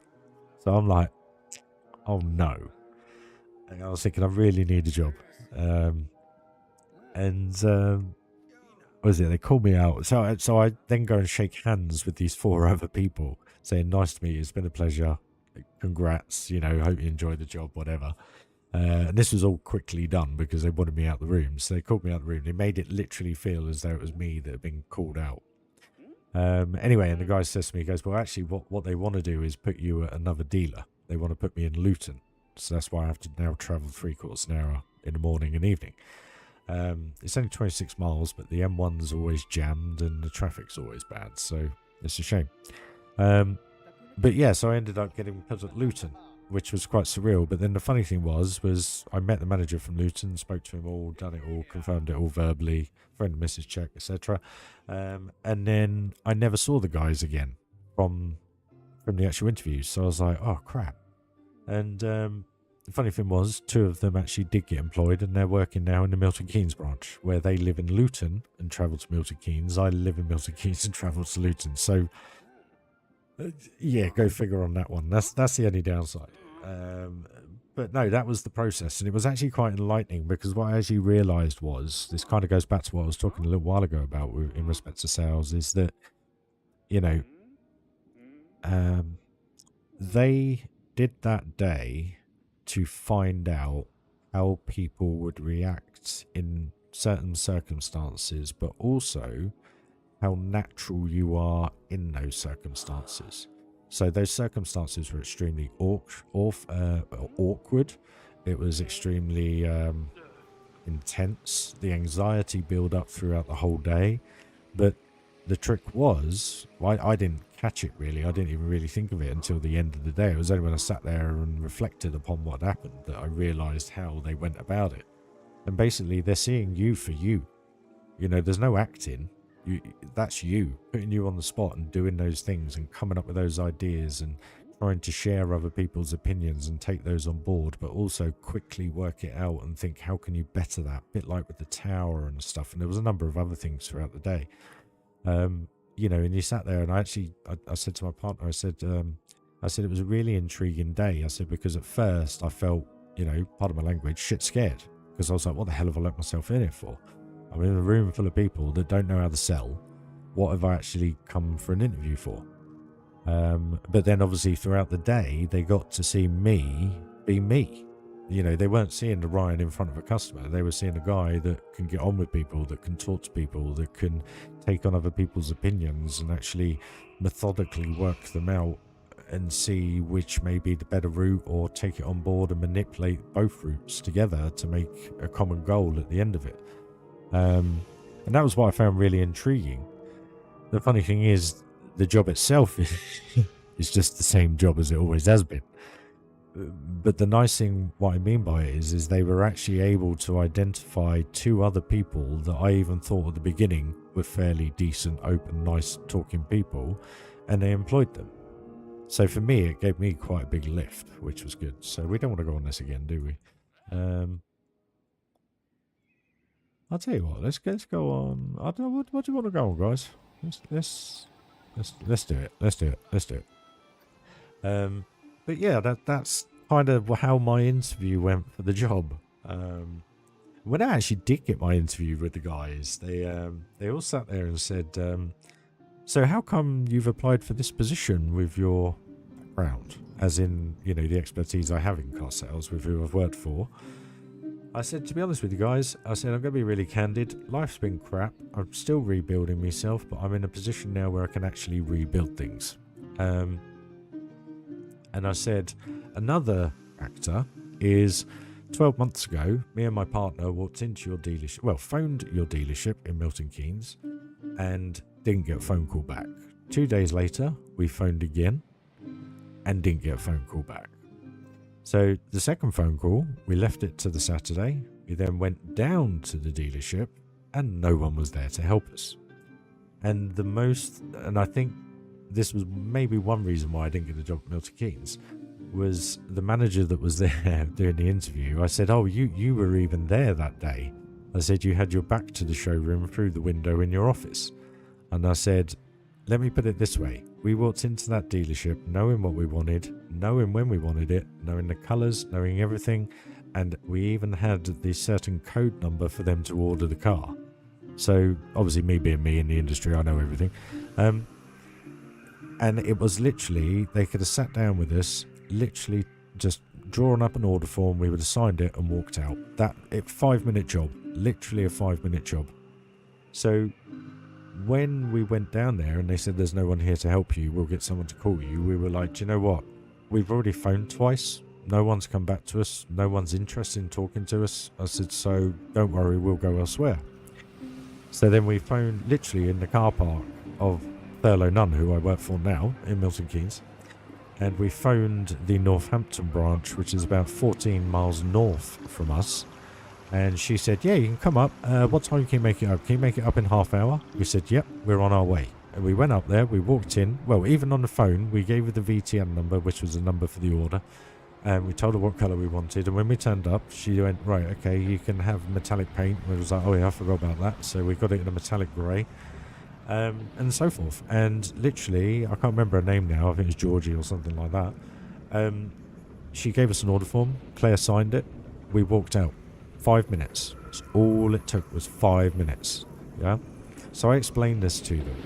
And I said, you know what? I said, when I saw the advert for the job, I said, I want to go and work there. I want to make a difference. I want to make that place better from the experience that I had. Now, they were lucky because I could have got my partner to make a big complaint to the scheme that she's on to be able to get a car. But we didn't. Because I thought, you know what, it's just not worth it. Because nothing's done about it nowadays. What would we have got out of it? Nothing. Would the dealership have changed? No.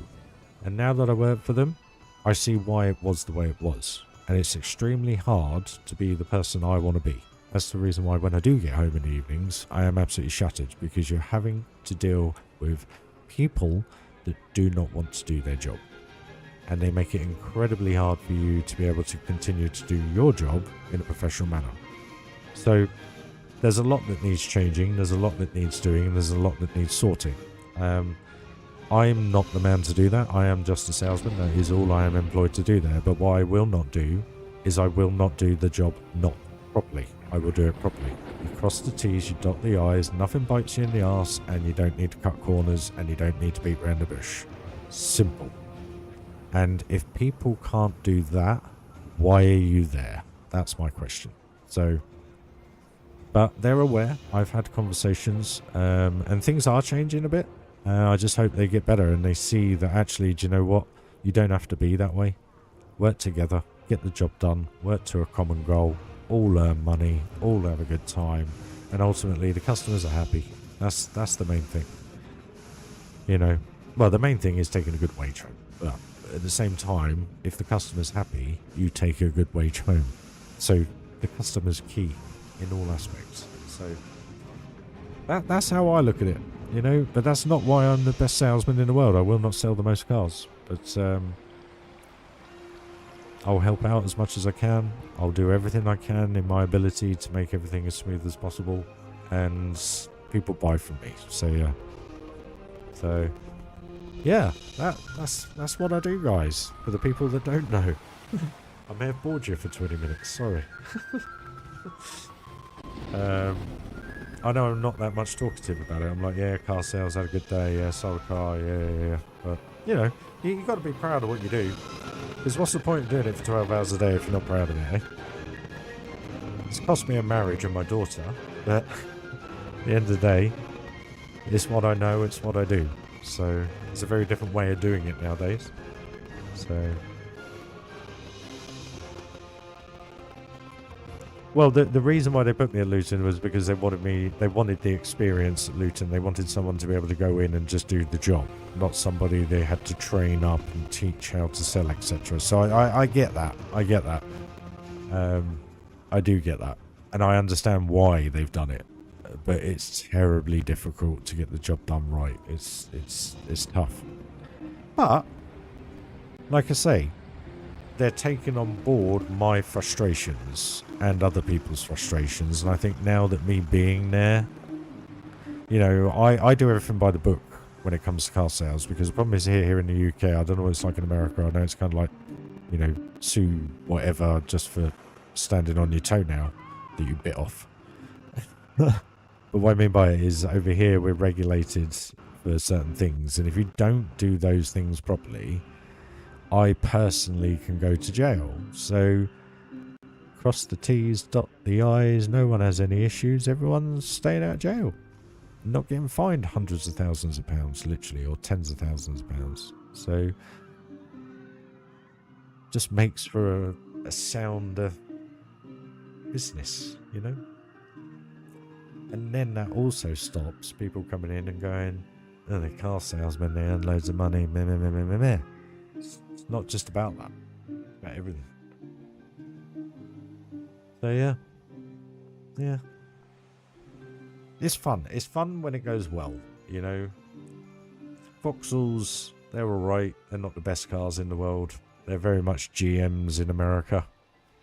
Just trying to think of what GM, just trying to think of what kind of cars. You guys had the Astra from about 7-8 years, no, about 10-15 years ago. You guys had it. I can't remember what they called it. It was very futuristic looking. But that era of Vauxhall was very good. And to be honest with you, they're very good now. It's just the problem is they're not, as a manufacturer, they don't really invest a huge amount in their network.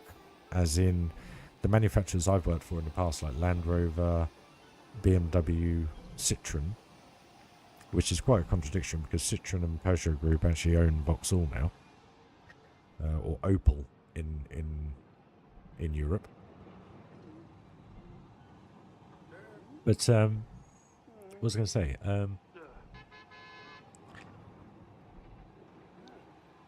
They don't update their network. You know, I've been there now 6 weeks, and I've not seen one bulletin from Vauxhall saying this, that, this is new, that's happening, this is the training you need to do to catch up to speed with this and that and everything. So everything I'm learning at the moment is kind of on the job.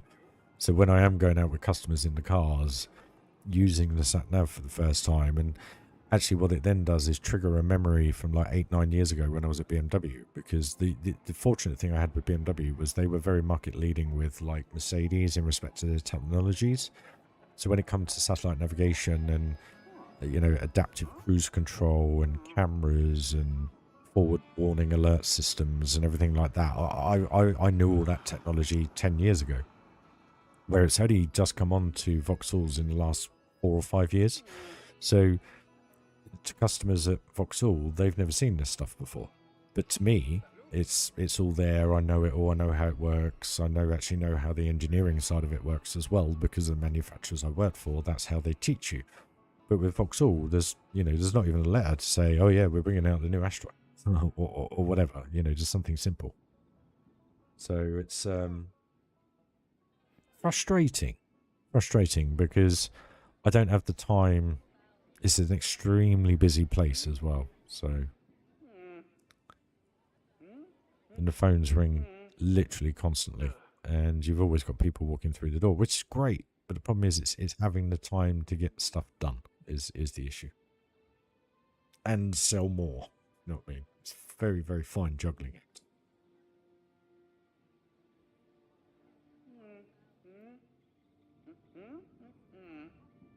Sorry guys, dog's going crazy. I just got to go and let him out. 2 seconds.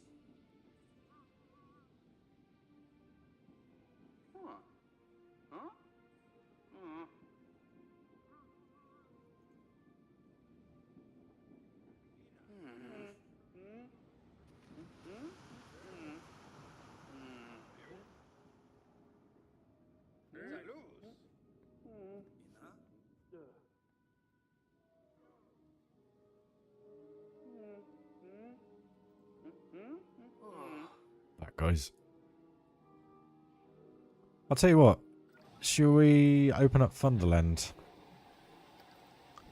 Adventure Valley. I fancy a ride on the Witch Coaster. I was watching the review today whilst I was having a little break, waiting for... I had to go and get a van ply-lined. So in the back of a panel van, they don't have any wood in them from the factory, so you have to get them aftermarket fitted. Probably the same across the whole of the world. But I had to go and do that. So I actually had to drive back to Milton Keynes today to go to the place to actually get it fitted. I was like 5 minutes away from home, but I had no car. So I had to go. I went for a little walk, went to an Asda, like a big Walmart, and noticed they had the Ninja Warrior UK building there now as well, which I thought was quite interesting. I didn't go in there. You know, I was suited and booted. but I might take a pop in there just to have a look around, see what that's all about. Not going to have a go because I'll probably pop a knee or pull a shoulder out of its joint or something. There's actually, I need to get a GoPro because I really want to go go-karting again soon. Really want to have a go back at that. I miss doing that. And it would be lovely to do like a full race video for you, just to show you what I'm really like on a track.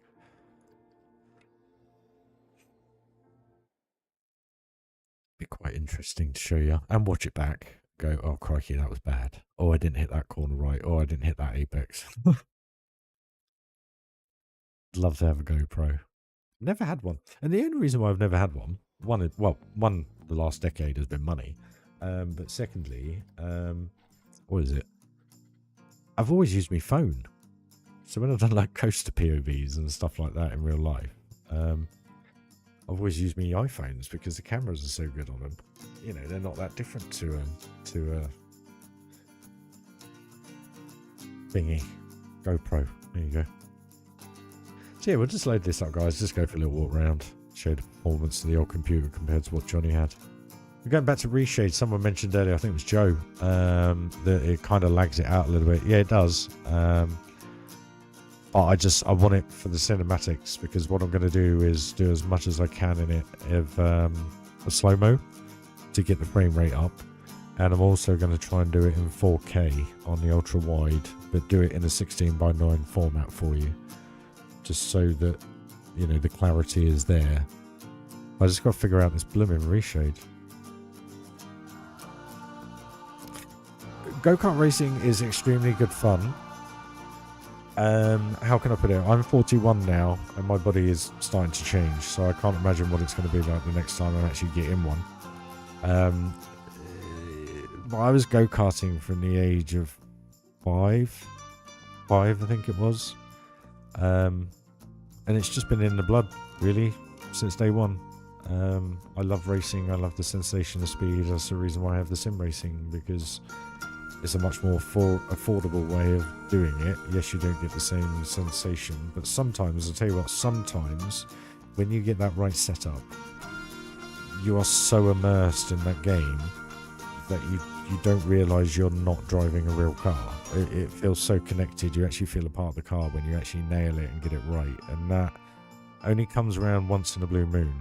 And that's where I need to improve myself on sim racing, because once you figure out how the car dynamics work and tweak in the little bits and bobs, you can genuinely, like, you turn the steering wheel and the screen moves at the same time. And I know it sounds stupid, but with the way GT3 cars run, it's so hard. You kind of have to get them to turn whilst they're turning, you know, sliding around the corner, but only enough slide so that you've still got grip. It's a hard one to explain. There's a big thing on YouTube about how to try and do it, etc. But sometimes you nail it, and that's when the racing comes good, and it's just awesome when it happens. But then in real life, you actually get that sensation every single time you drive a go-kart or a car. So it's good fun. But yeah, anyway, guys, so here we are, 19 frames a second, 21 frames a second. But this just looks awesome with this graphics card now. I absolutely adore this. And to be honest with you, the RTX, the ray tracing, gives it enough, to be honest with you. I think the only reason why I want reshade is just to tone down the contrast a little bit, like the green. Just tone it down a tad. So, right, we'll put out there, guys. Any requests? I know what request I'm going with, and that is the witch. Spoiler alert. None of you have seen this coaster before, though, have you? None of you have seen this part before. Let's do this. So yeah, we'll go for about another 20 minutes, half hour, guys. If you guys want to carry on watching this stream, obviously, with this park, enjoy the witch coaster. I love this coaster. Again, look, no music. Have we got music?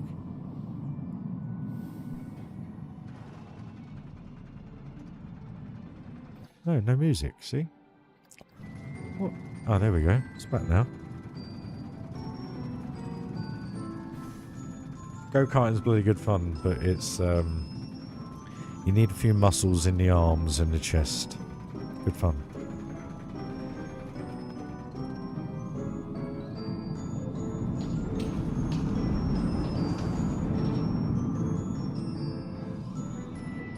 Let me know the volumes are alright though, guys, yeah?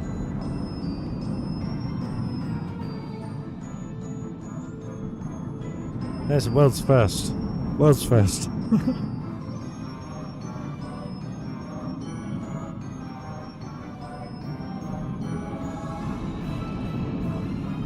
Do you know what though? I would love to do like a version 2 of this. Because there was so much I didn't do. And I know you're probably all sitting there thinking he's bloody crazy. It's awesome. What I mean by it is this was all built to my old computer. That's the reason why I'm getting 26, 20 frames, 30 odd frames a second. It's beautiful. Just imagine it with another 20, 30,000 pieces.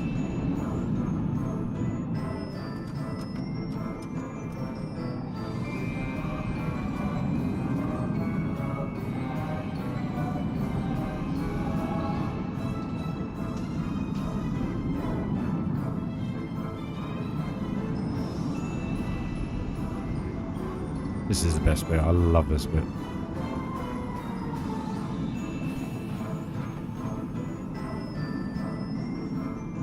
What's up next then, guys? Or should we go for another world's first? Thing is, you have to go down the queue on this. You have to. Just the graphics is insane. This looks so different to how it used to look. It's picking up so much more detail. Like you see the reflections there in the panel.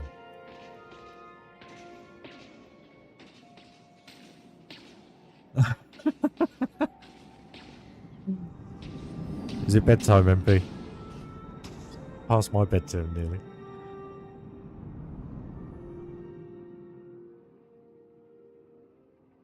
But it's the music. It's just everything with this coaster. Ah, missed it.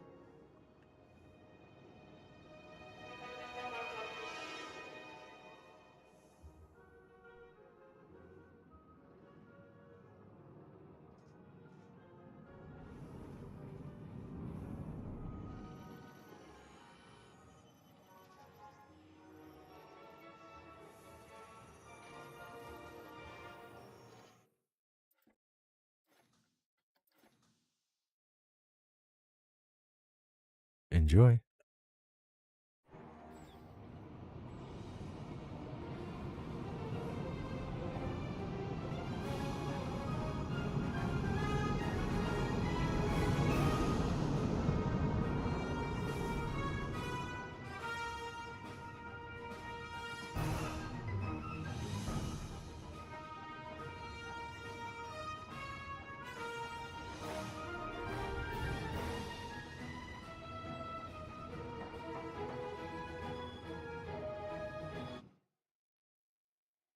I mean, look at that view.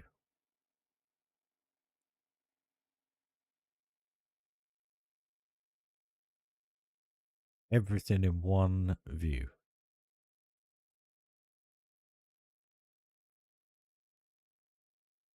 Pirate Land, Western, Haunted, Timber Trail, Mouse Coaster, Witches, the Hyper,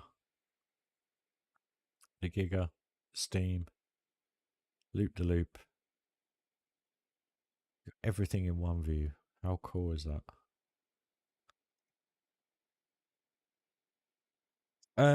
They're the pre-videos.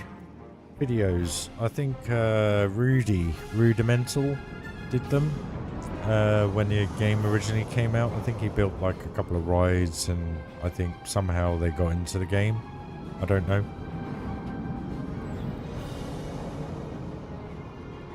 They're just the in-game videos. Just give it a little bit of a touch, really.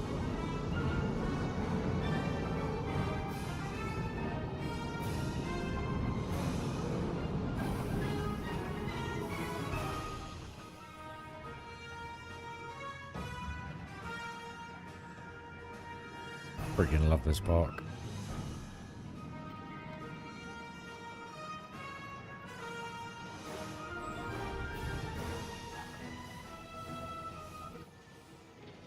But this here is why this part worked. So this room, this floor is made up. Oh, it's actually 72 pieces. Oh, there's quite a bit more to it. But that's the spaceship wing.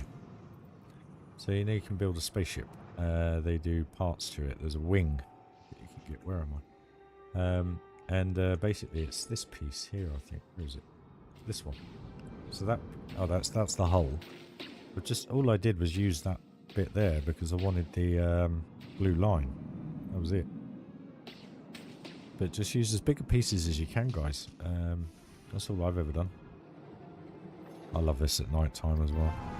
Are you guys going to shout any coasters? Or am I just going to be streaming on my own?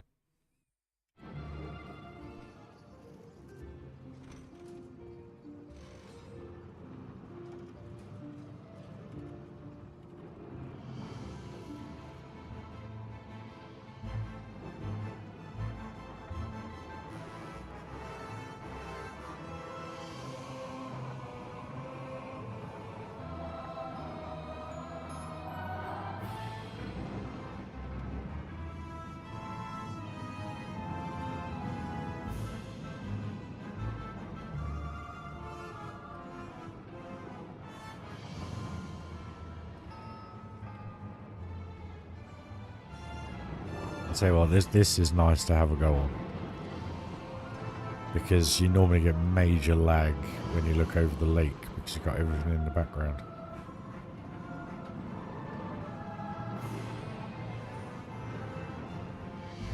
But there's no lag at all. This is just, oh, this is so nice. You want to ride them all? Okay.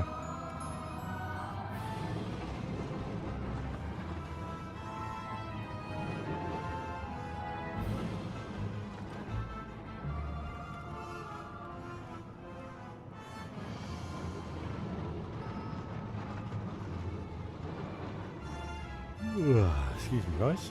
Bit of a yawn there. I love that one at night time. I just love the lighting.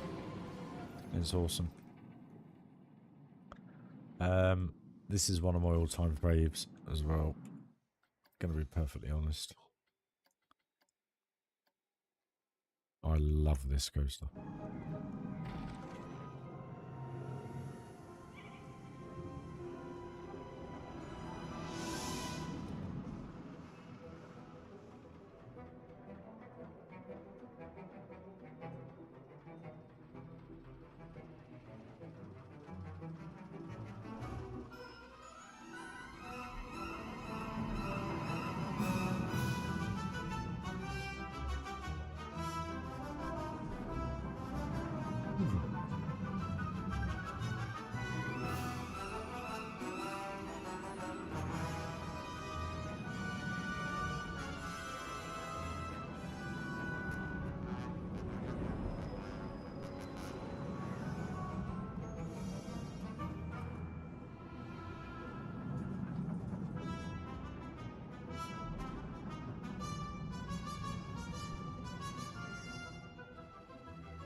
Just the music, everything. Going through the doors at the right time, the tune changes as well. It just...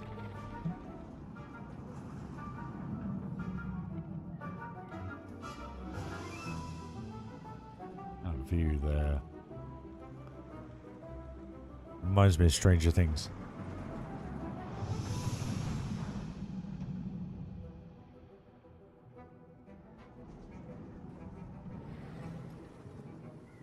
Yeah, the one from Hansa, similar, yeah. Excuse me. Ooh. Big penguin.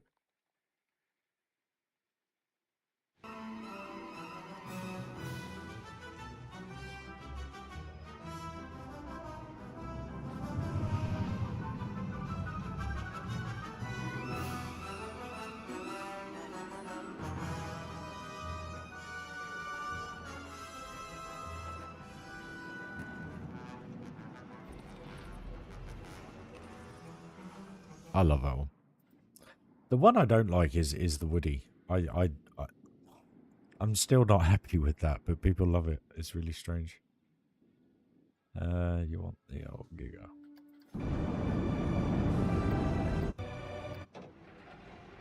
Do it from the station, guys. Oh, crikey. I've started yawning now. Sorry if it's infectious.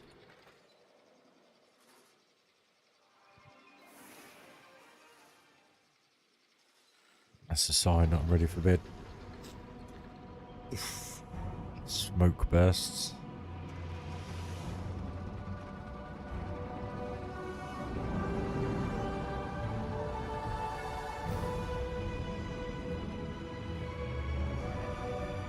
So much going on. The Woody, the Warp Coaster, Pirate Coaster, Swinging Ship.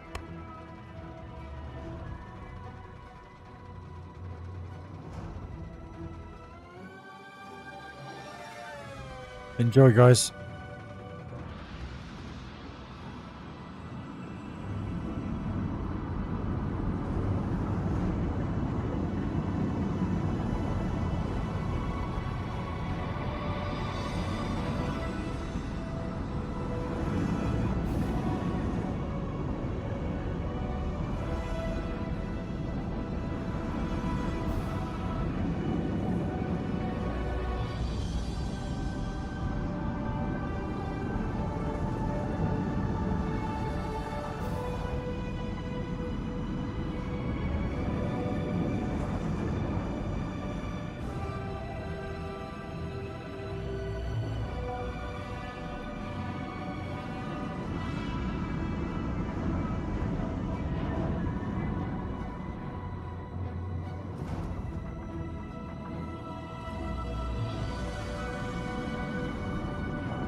And do you know what I have realised though, guys? Is if this is running at 30 frames a second and averaging 25, the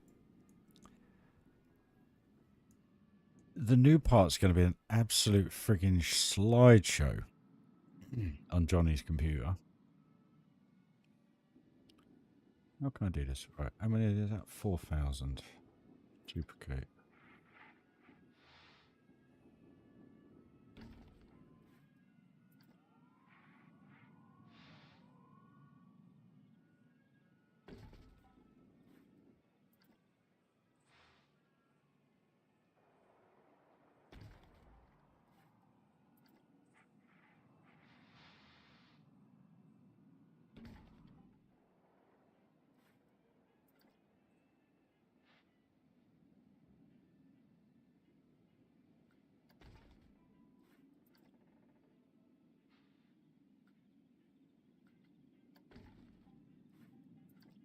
So doing a little experiment, guys. Bear with me.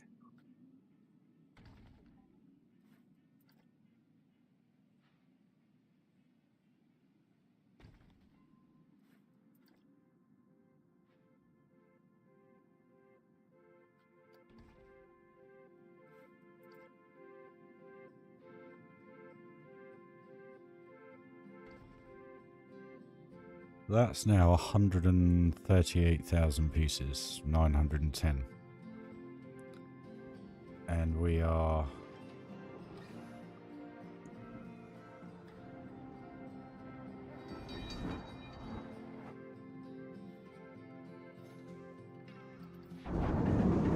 Still at 21 frames a second. So it might not be that bad for him. We'll see. We will see. There's actually one thing I want to sort out on this, and I'll do a little bit of a how-to for you guys. Because there is an eyeball sticking out of the skull just here. So we need to sync that. I noticed in the review for Johnny, it was just sitting there.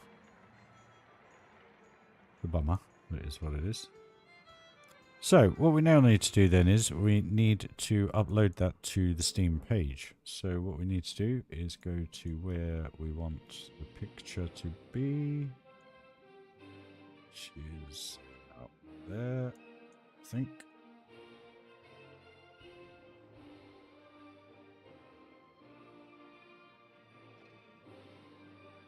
Now there. Okay. So, G. Save this.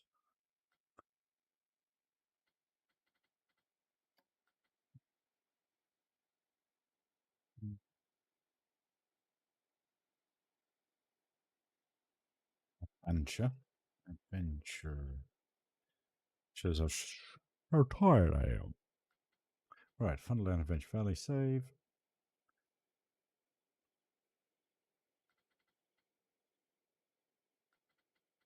Zoom quickly. Just let that do a sync. So what you then have to do, if I remember correctly, I have to go to the main menu. So do a little how-to, guys.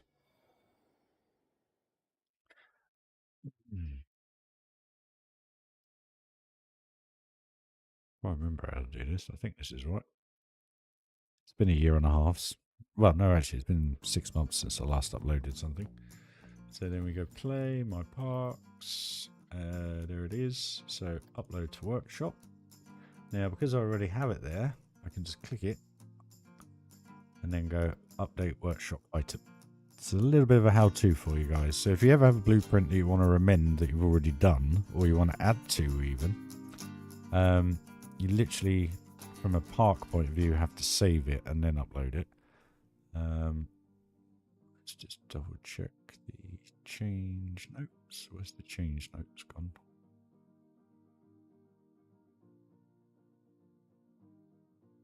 Oh, they're not there. Are they there? Where am I? Am I blind? Change visibility. Oh, we don't need that, do we? Sorted. So yeah, that's actually done really well now. Where are we?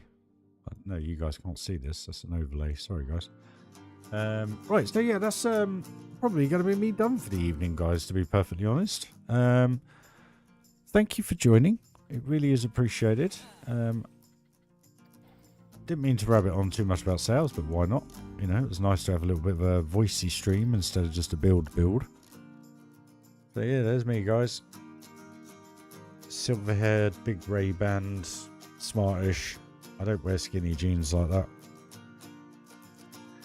I've seen too many Frenchies standing on their hind legs to be wearing skinny jeans. And just do a Google search on that and you'll know what I mean. There's a time and point in one man's life where things like that have to stop.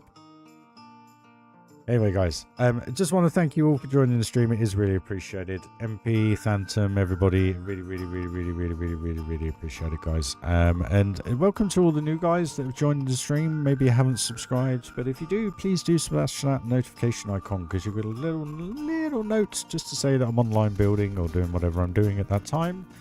So the future's looking bright for the channel, guys. I think I am going to go ahead with City Skylines 2. So I'm going to obviously put that into the financials for the next 6 months and so forth. Just figure it all out. We will get this part done. And thank you, mate. Appreciate it. Chin's always up, mate. It very rarely drops nowadays. It's just the mental annoyance of it all. But no, guys, thanks for joining. Sorry I didn't do too much building, but we did make some progress with the old Big Thunder. The nice thing is once those caves are done, that ride's pretty much done, apart from the top section and the foliage, so we'll pretty much be done then. But yeah, guys, like I said, full partner now, so if you want to support the channel, please do join the membership. It's £5 a month, and it just helps contribute towards the future of the channel, i.e. City Skylines 2. And like I say, I've still got to pay for all this, so I am working hard to try and do that though. But no, guys, if you want to join, you're more than welcome. Just a note, I haven't set anything up yet for special privileges. You have a couple of icons and stuff, just the amount of time you subscribe, etc. So, but yeah, no, guys, if you want to, you can. If you don't, I really don't mind. Everybody will get the same viewing of everything as far as I'm concerned. So as I say, it's just purely just to support the channel. All right. But guys, have a lovely day, morning, evening, afternoon, wherever you are, and sleep. I'll speak to you guys very soon. Hopefully see you tomorrow evening. Cheers, guys. Phantom, MP. Night, guys. See you soon. Bye-bye.